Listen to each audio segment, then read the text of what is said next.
Mercado, Rose Harder, Ronaldo Kawachi Sr., Consuelo Anchodoro Cordova, Rosario Brown, Sinaida Arce, Apolinar Dimitrio, Sergio Sr., Guadalupe, Ambrosio, Arito, Andres, Loestro Sr., Carmen Bocod, Mary Berchel Maghanoy, Felix, Rosalia, Lourdes, Ignacia, Marvin Clark, Teresita, Romeo, Irene, Ezekiel Sr., Noel, Ricardo, Pedro Morelio, Noli, Rodelio, Geraldine Batalla, Edmondo, Ricardo, Norma, Remedios, Joey, Pablito, Erlinda, William, Lope, Efren, Ramon, Bishop Nereo Ochimar, Edelberto Adviento, Apolinaria Onag, Conrado, Heidi, Hector Ganaban, Salvacion Narag, Mark Jeff, Adan, Alberto Robete, Primitiva Robete, Lintia Nasi Balira, Teresita Jasco, Mariano Filomeno Sr., Brigida Filomeno, Mariano Filomeno Jr., Asusina Filomeno, Corazon Sabiron, Emilio Sabiron, Natividad Sabiron, Patricio Sabiron, Leticia Lopez, Roel Diesta, Bert Diesta, Nancy Estacio, Virginia Marcelo, Luis Pedreño, Alfredo Lim, Monsignor Jamie Garcia, PC, Bishop Cirilo Almario Jr., Jeronimo Peralta, Glenn Beltran, Gary, Onofre Avila, at Guillermo Golecami. At ang mga kaluluwa na dating naglilingkod sa ating simbahan. Tumayo po ang lahat para sa orasyon.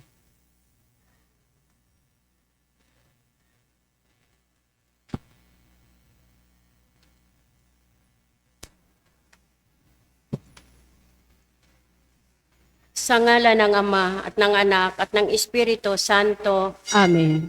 ang anghel ng Panginoon ay nagbalita kay Santa Maria. At siya'y naglihi lalang ng Espiritu Santo. Aba, Ginoong Maria, napupuno ka ng grasya. Ang Panginoong Diyos ay sumasa iyo. Bukod kang pinagpala sa babaeng lahat, at pinagpala naman ng iyong anak na si Jesus. Santa Maria, Ina ng Diyos, ipanalangin mo kaming makasalanan, ngayon at kung kami mamamatay. Amen. Narito ang alipin ng Panginoon. Maganap nawa sa akin ayon sa wika mo. Aba, Ginoong Maria, napupuno ka ng grasya. Ang Panginoong Diyos ay sumasa iyo. Bukod kang pinagpala sa babaeng lahat, at pinagpala naman ng iyong anak na si Jesus. Santa Maria, Ina ng Diyos, ipanalangin mo kaming makasalanan, ngayon at kung kami mamamatay. Amen. At ang salita ay nagkatawang tao. At nakipamuhay sa atin. Aba, Ginoong Maria, napupuno ka ng grasya. Ang Panginoong Diyos ay sumasa iyo. Bukod kang pinagpala sa babaeng lahat, at pinagpala naman ng iyong anak na si Jesus. Santa Maria, Ina ng Diyos, ipanalangin mo kaming makasalanan, ngayon at kung kami mamamatay. Amen. Ipanalangin mo kami, O Santa na Ina ng Diyos, Nang kami maging dapat makinabang sa mga pangako ni Kristo. manalangin tayo. Panginoon naming Diyos, kasihan mo nawa ang aming mga kaluluwa sa iyong mahal na grasya, at kayamang dahilan sa pamamagitan ng anghel, ay nakilala namin ang pagkakatawang tao ni Jesucristong anak mo, pakundangan sa mahal na pasakit, at pagkamatay niya sa krus, papakinabangan mo kami ng kanyang pagkabuhay na maguli sa kadakilaan sa langit, sa pamamagitan ni Jesucristong aming Panginoon. Amen. Walhati sa Ama, at sa Anak, at sa Espiritu Santo. Kapara nung unang-una, ngayon magpakailanman, magpa sa walang hanggan. Amen. Sa ngalan ng Ama, at ng Anak, at ng Espiritu Santo. Amen. At ang mamumuno po sa ating banal na pagdiriwang ngayon ay ang ating pong Kora Paroko, Reverend Father Douglas D. Badong.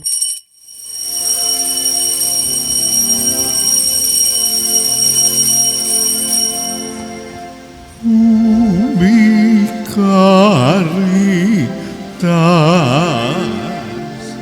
et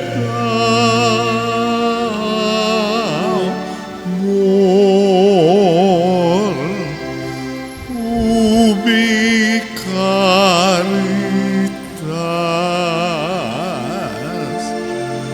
Deus ibies sa pagmamahal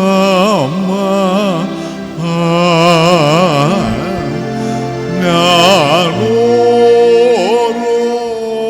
ng Diyos sa pagmamahal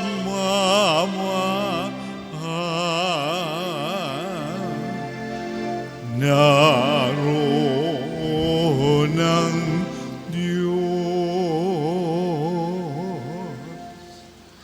Ngalan ng Ama at ng Anak at ng Espiritu Santo, Amen. ang pagpapala ng ating Panginoong Hesus Kristo, ang pag-ibig ng Diyos Ama, at ang pakikipagkaisa ng Espiritu Santo naway sumainyong lahat. At sumaiyo rin. Mga kapatid, tinipon tayo bilang mga kaanib na angkan ng Diyos, kaya dumulog tayo sa maawaing Panginoong nagpapatawad ng lubos. Sinugong tagapagpagaling sa mga nagsisisi, Panginoon, kaawaan mo kami. Panginoon, kaawaan mo kami. Dumating na tagapaganyayang mga makasalanay magsisi, Kristo, kaawaan mo kami. Kristo, kaawaan mo kami. Nakaluklok ka sa kanan ng Diyos Ama para ipamagitan kami. Panginoon, kaawaan mo kami. Panginoon, kaawaan mo kami. Kaawaan tayo na makapangyarihang Diyos, patawarin tayo sa ating mga kasalanan at patnubayan tayo sa buhay na walang hanggan. Amen. Manalangin tayo. Ama naming makapangyarihan, sa iyong pagmamahal na aming maaasahan, nagiging dalisay at matibay ang iyong sambayanan. Hindi ito makaiiral kapag hindi mo pinatnubayan. Kaya't sa pagsubaybay mo, lagi mo kaming pangasiwaan sa pamamagitan ni Jesucristo, kasama ng Espiritu Santo, magpasawalang hanggan. Amen. Maupo po ang lahat.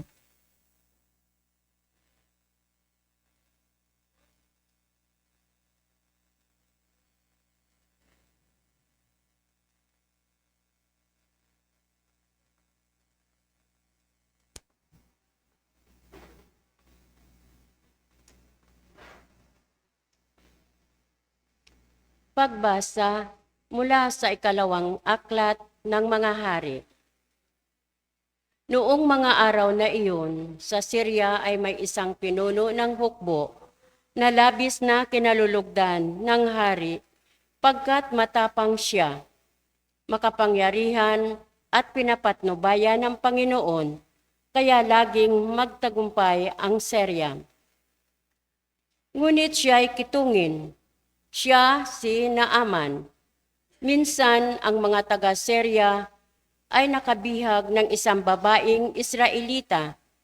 Ginawa nila itong katulong ng asawa ni Naaman.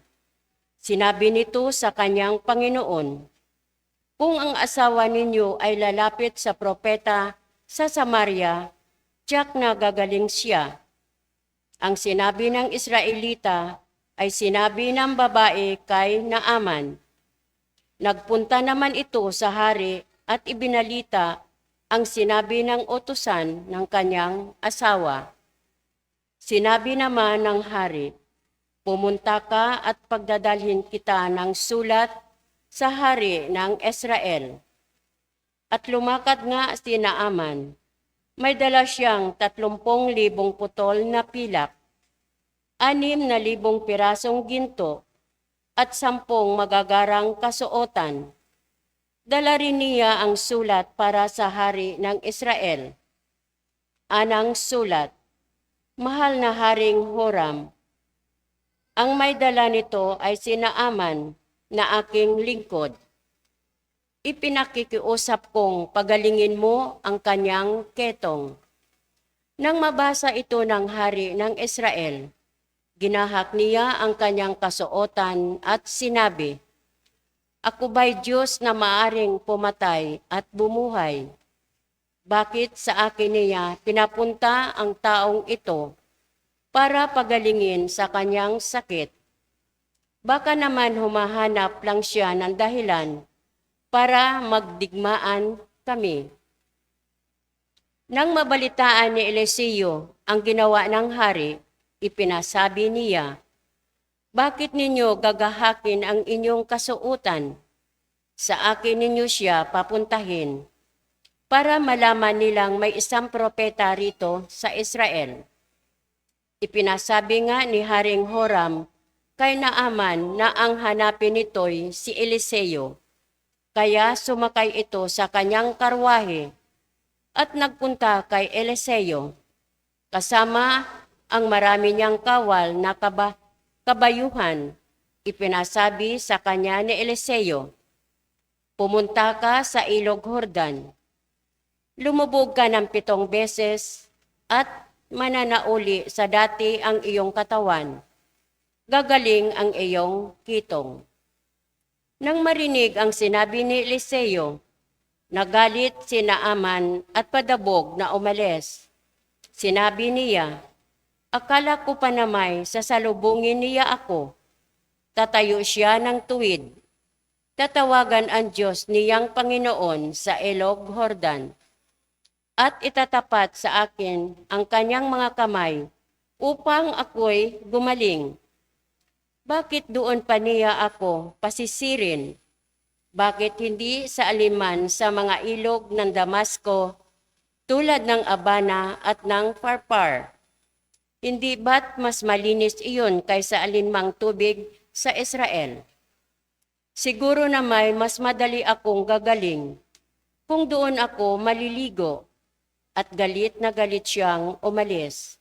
Lumapit sa kanya ang kanyang mga katulong at sinabi, Panginoon, hindi ba't gagawin ninyo kahit mahirap pa riyan ang ipagawa sa inyo ng propeta? Gaano pa siyang ipinaghuhugas lang para luminis, kaya nang mag-isip-isip ito ni Naaman, lumosong siya sa ilog Jordan at lumubog ng 7 ulit. At tulad ng sinabi ni Eliseo, na nauli sa dati ang kanyang katawan at kuminis ang kanyang balat. Tulad ng balat ng sanggol, si Naaman at ang kanyang mga kasama ay nagbalik kay Eliseo. Sinabi niya, Ngayon napatunayan kong walang ibang Diyos sa ibabaw ng lupa, kundi ang Diyos ng Israel. Ang salita ng Diyos. Salamat sa Diyos. Salmong tugunan ang ating pong itutugon.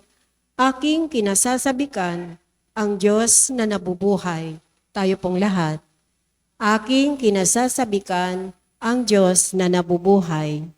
Kung paanong yaong batis ang hanap na isang usa, gayon hinahanap ng Diyos ng uhaw kong kaluluwa.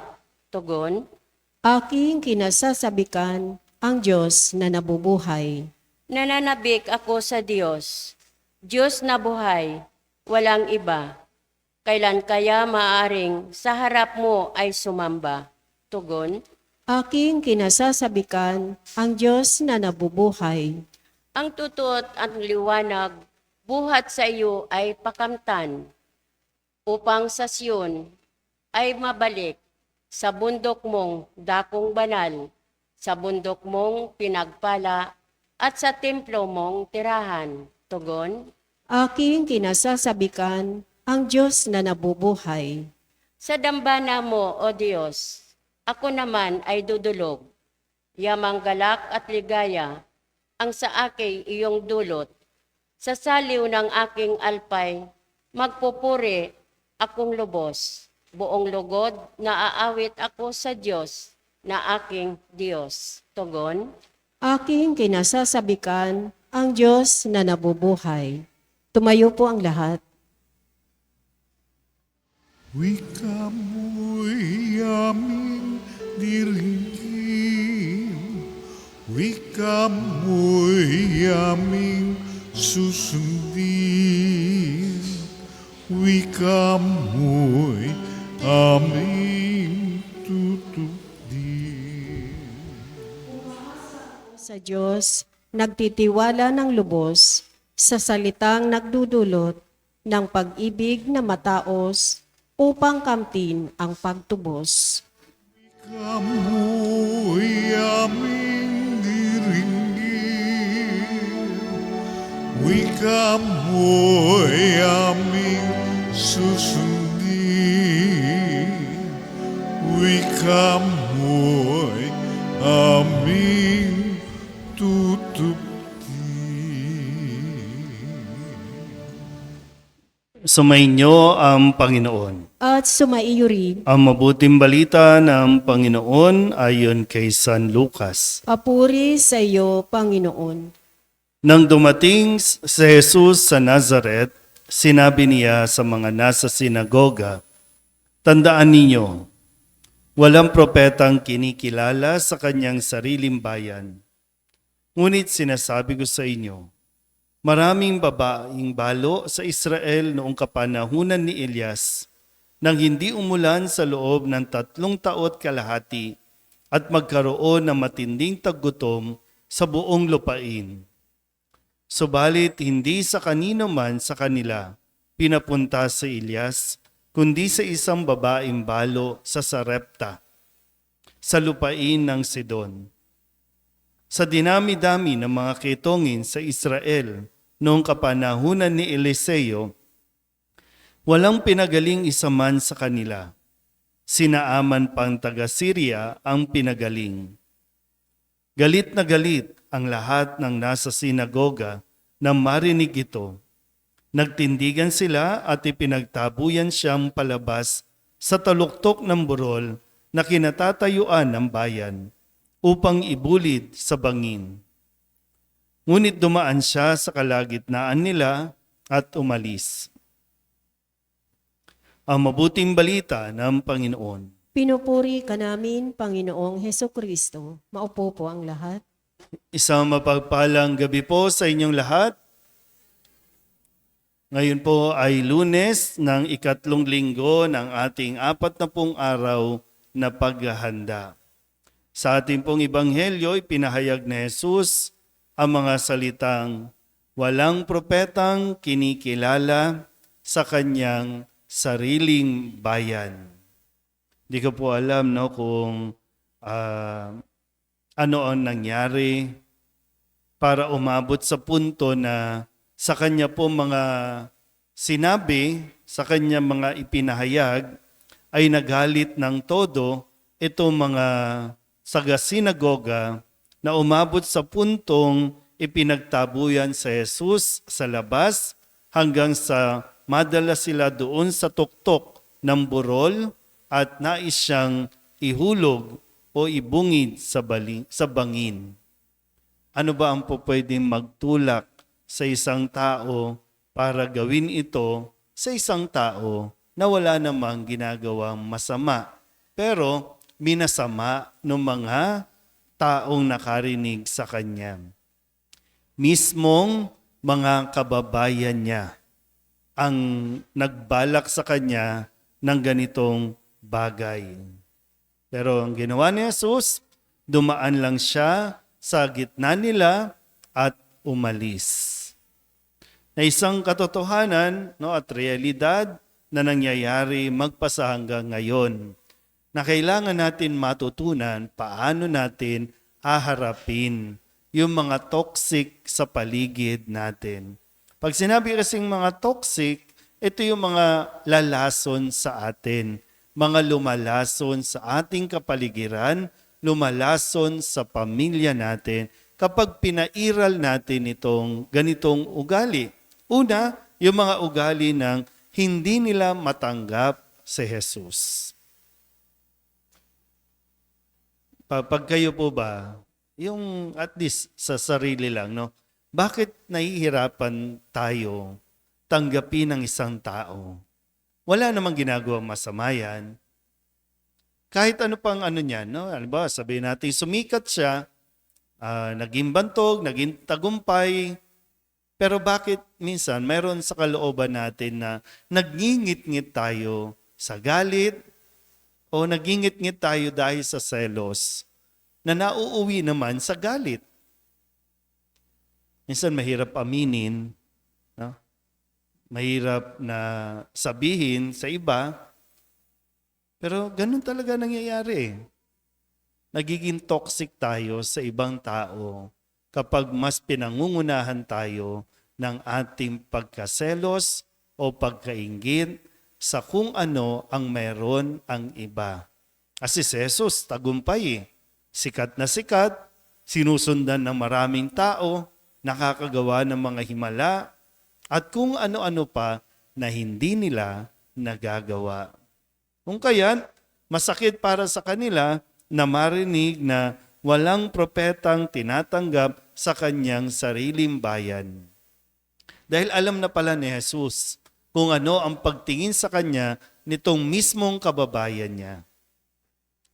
Pero ulitin ko, ano naman ang reaksyon ni Jesus at ano ang dapat nating gawin kung sakali may mga toxic sa paligid natin. Pero kailangan sigurado din natin na hindi tayo ang nantotoxic. Magkaiba kasi yun eh. Minsan akala natin tayo yung api, pero tayo pala yung nang-aapi. Pero kung sakasakali na mayroong mga tao talaga na ayaw kang tanggapin, ayaw kang kilalanin, sinisiraan ka, hinihila ka pababa, then umalis ka. Umalis ka na. Bago ka pa malason, bago ka ba bumagsak, bago ka pa tuluyang masira, umalis ka na. Kasi yan ang ginawa ni Jesus, di ba? Kaya nga sinasabi ko sa inyo, no, umabot sa punto na nagtayuan sila, itinaboy si Jesus palabas, itinutulak doon sa bangin. Hindi na nakipagtalo, hindi na nakipagsagutan, hindi niya na in-explain yung kanyang sarili, umalis na lang kasi marahil sarado na ang isip ng mga ito. So mag-aaksaya ka lang ng panahon. Kaya marami ngayon, no, nagkakaroon tayo ng depression kasi nape-pressure sa kung ano ang inaasahan ng mga tao sa kanila. Na imbis na tinutulungan, imbis na maging masaya, hindi eh. Ulitin ko, nagiging toxic tayo sa isa't isa. At hindi yan makakabuti. Kaya ang kakalungkot mismong sa loob ng pamilya, sa mismong mga kamag-anak natin, nakakaranas tayo ng ganitong mga toxic. Toxic mentality, toxic attitude natin. Kaya gawin mo, no? Kung saan ka tanggap, kung saan ka mas nakikilala o kinikilala base sa iyong kakayanan, base sa kung sino ka, nandun ka. Huwag mong ipilit o ipagpilitan ang iyong sarili sa iba na ayaw naman sa iyo. Sayang lang yung oras, sayang lang ang panahon. Mas marami ka pang magagawa, mas marami ka pang matutulungan, mas marami ka pang pwedeng mapuntahan para maibahagi mo ang iyong sarili. Amen?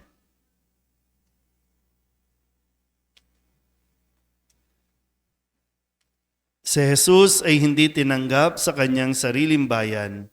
May pananampalatayang tinatanggap natin siya bilang ating Panginoon at tagapagligtas, at nananalangin tayo sa ngalan niya. Ang ating pong itutugon, Panginoon, dinggin mo ang aming panalangin. Panginoon, dinggin mo ang aming panalangin.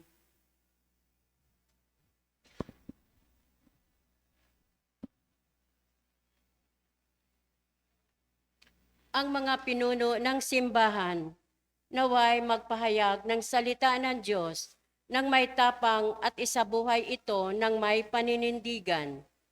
Manalangin tayo sa Panginoon. Panginoon, dinggin mo ang aming panalangin. Ang mga magulang na Kristiyano, naway maging malakas upang makasunod kay Kristo, na siyang daan at ang katotohanan at ang buhay.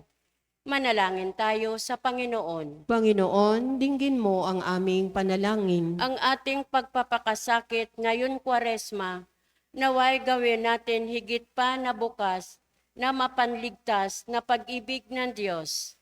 Manalangin tayo sa Panginoon. Panginoon, dinggin mo ang aming panalangin. Ang mga may sakit na nahihirapan sa kanilang kalagayan, naway makita ang presensya ng Diyos sa kanilang buhay sa pamamagitan ng pangangalaga at malasakit ng kanilang mga pamilya. Manalangin tayo sa Panginoon. Panginoon, dinggin mo ang aming panalangin. Ang mga yumaon na sa piling ng Diyos naway magtamasa ng walang hanggang kapayapaan. Manalangin tayo sa Panginoon. Panginoon, dinggin mo ang aming panalangin. Idulog din natin sa Panginoon ang ating mga personal na kahilingan at mga panalangin para sa ating mga pamilya, kasama ang mga kahilingan ng mga nanonood sa online. Lahat ng mga misang pasasalamat, espesyal na intensyon, mga agarang paggaling ng mga may sakit, at ang lahat ng mga kaluluwa na inihiling na ipagdasal sa misang ito.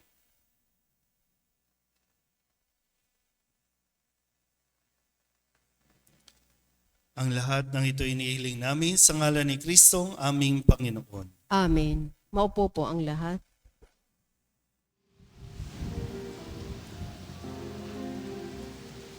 Buksan ng aming puso, turuan mong magalam sa bawat pagkukuro, lahat ay makayakap.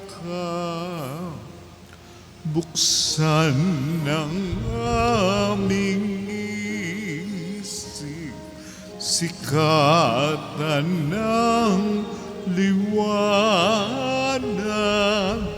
ng kusang matangkilik,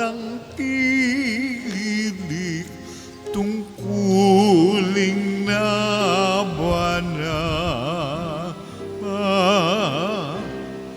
Buksan ng aming palad, sarili maialay, tulungan mong ihanap kami ng bagong malay. Manalangin kayo mga kapatid upang paghahain natin ay kalugdan ng Diyos amang makapangyarihan. Tanggapin nawa ng Panginoon itong paghahain sa iyong mga kamay sa kapurihan niya at karangalan sa ating kapakinabangan at sa buong sambayanan niyang banal. Ama naming lumikha, ang aming paglilingkod sa paghahain ngayon ay lubusin mo sa aming pakikinabang sa dulot mong kaligtasan sa pamamagitan ni Jesucristo kasama ng Espiritu Santo magpasawalang hanggan. Amen. Sumainyo ang Panginoon. At sumaiyo rin. Itaas sa Diyos ang inyong puso at diwa. Itinaas na namin sa Panginoon. Pasalamatan natin ang Panginoong ating Diyos. Marapat na siya ay pasalamatan. Ama naming makapangyarihan, tunay ngang marapat na ikaw ay aming pasalamatan sa pamamagitan ni Jesucristo na aming Panginoon. Minarapat mo ang pagtitiis para sa naghihirap ay maging tagapagpahiwatig ng pasasalamat na aming inihahain ngayon sa iyong hapag. Ang iyong anak ay ulirang tagabigay ng pagsasaluhan sa mga nagugutom at mga nauuhaw. Sa pagsunod namin sa giliw mong anak, ang pagkamaawain mo ay aming ginaganap upang ang pag-iimbot ay mapawing lahat sa aming pag-uugali at gawaing binabalak. Kaya kaysa ng mga anghel na nagsisiawit ng papuri sa iyo nang walang humpay sa kalangitan, kami nagbubunyi sa iyong kadakilaan.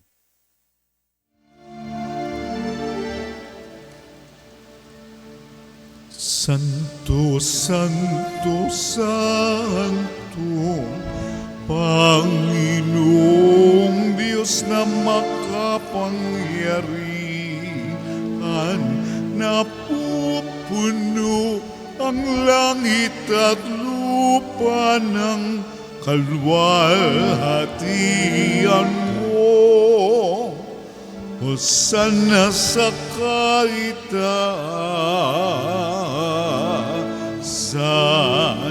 pinagpalang na paririto sa ngalan ng Panginoon. Hosana sa kaitaasan.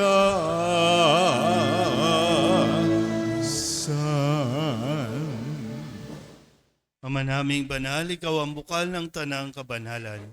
Kaya't sa pamamagitan ng iyong Espiritu, gawin mong banal ang kaloob na ito upang para sa aming magiging katawan at dugo ng aming Panginoong Hesu Kristo.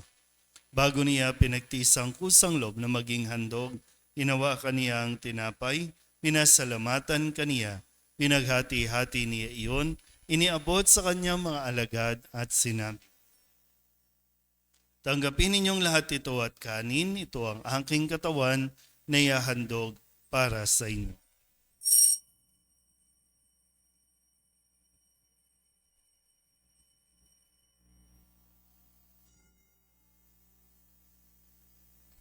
Gayun din naman nang matapos ang hapunan, hinawakan niya ang kalis, muli kaniyang pinasalamatan.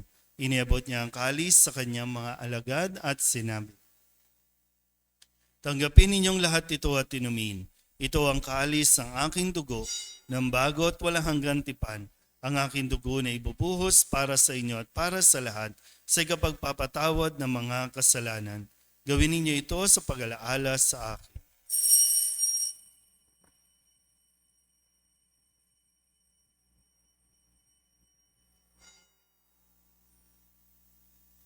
Ipagbunyi natin ang misteryo ng pananampalataya. Si Kristo'y namatay, si Kristo'y nabuhay, si Kristo'y babalik sa wakas ng panahon.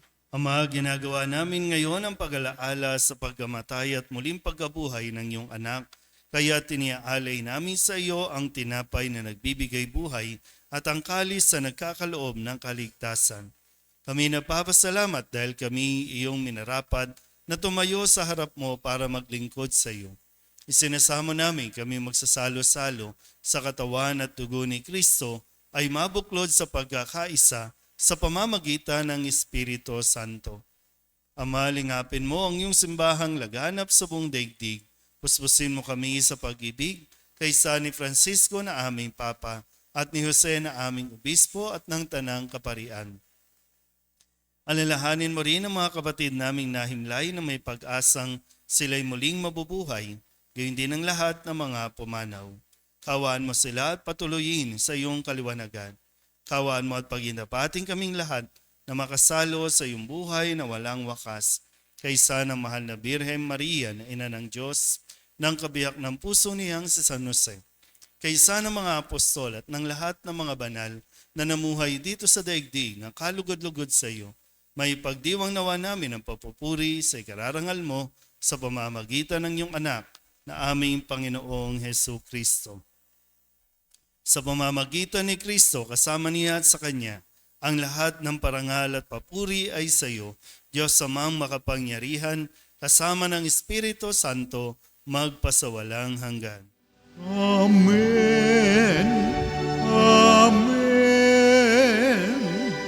Amen.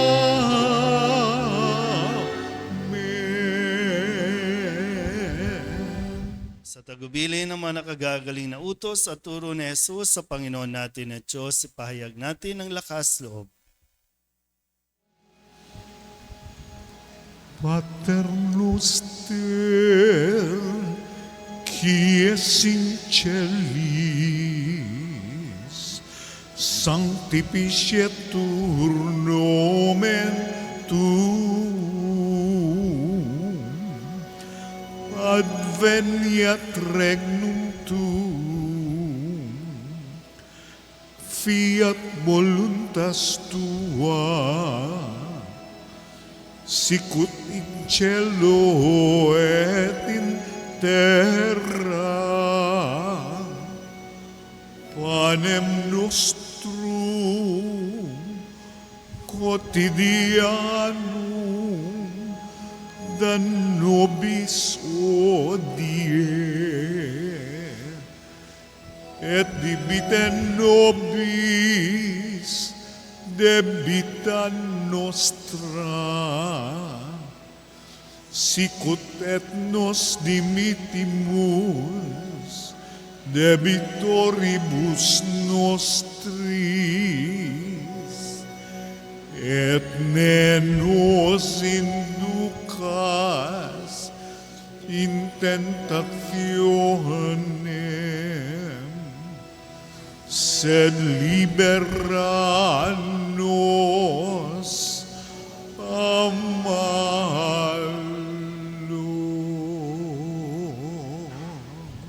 Namin kami iadya sa lahat ng masama, pagkalooban ng kapayapaan araw-araw, iligtas sa kasalanan at ilayo sa lahat ng kapahamakan, samantalang aming pinananabikan ang dakilang araw ng pagpapahayag ng tagapagligtas naming si Jesu Kristo. Sapagkat iyo ang kaharian at ang kapangyarihan at ang kapurihan magpakailanman. Amen. Panginoong Heso Kristo, sinabi mo sa iyong mga apostol, kapayapaan ang iniiwan ko sa inyo, ang aking kapayapaan ang binibigay ko sa inyo.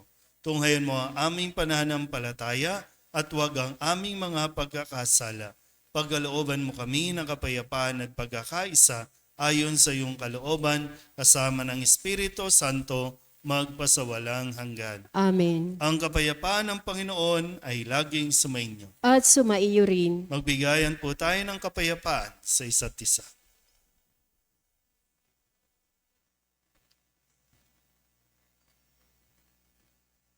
Kordero ng Diyos na nag-aalis ng mga kasalanan ng sanlibutan, maawa ka sa amin. Kordero ng Diyos na nag-aalis ng mga kasalanan ng sanlibutan, maawa ka sa amin. Kordero ng Diyos na nag-aalis ng mga kasalanan ng sanlibutan, ipagkaloob mo sa amin ang kapayapaan. Lumuhod po ang lahat. Ito ang kordero ng Diyos. Ito ang nag-aalis ng kasalanan ng sanlibutan. Mapalad ang mga inaanyayahan sa kanyang biging. Panginoon, hindi ako karapat-dapat na magpatuloy sa iyo, ngunit sa isang salita mo lamang ay gagaling na ako. Katawan ni Kristo, Amen.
Manalangin tayo. Ama naming mapagmahal, ang pagsasalo namin sa banal na pakikinabang ay magdulot nawa ng kadalisayan at magkaloob ng kapayapaan sa pamagitan ni Jesucristo kasama ng Espiritu Santo magpasawalang hanggan. Amen. Sumainyo ang Panginoon At sumaiyo rin. at pagpalain kayo ng makapangyarihang Diyos, Ama at Anak at Espiritu Santo. Amen. Tapos sa banal na misa, humayo tayo sa kapayapaan ni Kristo. Salamat sa Diyos. Magandang gabi po.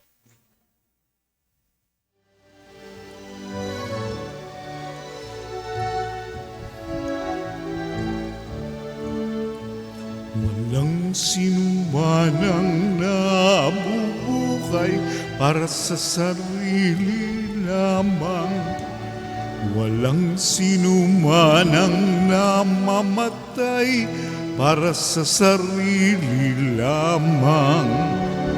Tayong lahat ay may pananagutan sa isa't isa. Tayong lahat ay tinipon ng Diyos na kapiling.